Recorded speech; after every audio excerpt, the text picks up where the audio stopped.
মেহেরপুরে আমন মৌসুমে ডিলারদের কাছ থেকে সার পাচ্ছেন না চাষিরা।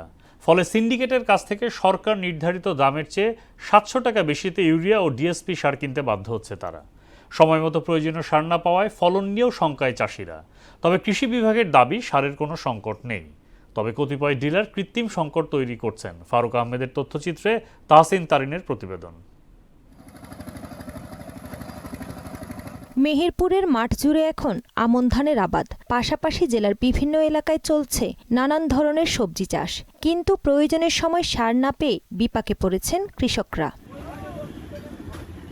সরকারি নির্ধারিত মূল্যে ইউরিয়া সার প্রতি বস্তা ১৩৫০ টাকা।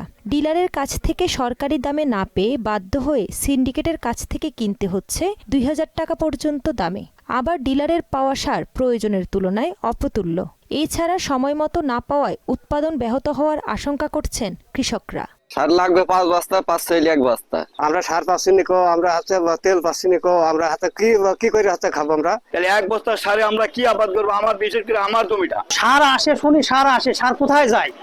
আবার ২-৫০০ টাকা ২-৪০০ টাকা ধরে দিলে সার পাওয়া যায়। দোকানে ১৮৫০ টাকা বা ১৮০০ টাকা দিলে অনেক সার পাওয়া যাচ্ছে। আমরা সিন্ডিকেটের কাছে জিম্মি হয়ে গেছি। জেলায় সারের সংকট নেই উল্লেখ করে কৃষি কর্মকর্তা জানান, কিছু ডিলারের কারণে কৃত্রিম সংকটের পরিস্থিতি তৈরি হচ্ছে। সরকারি নির্ধারিত মূল্যে সার বিক্রির বিষয়ে নজরদারি করা হচ্ছে বলেও জানান তিনি।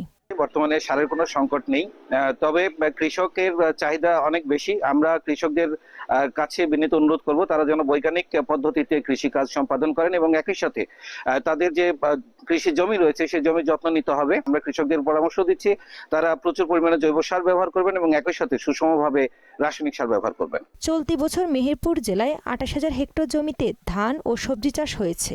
জেলার উৎপাদিত সবজি স্থানীয় চাহিদা মেটানোর পাশাপাশি দেশের বিভিন্ন অঞ্চলে সরবরাহ করা হয়।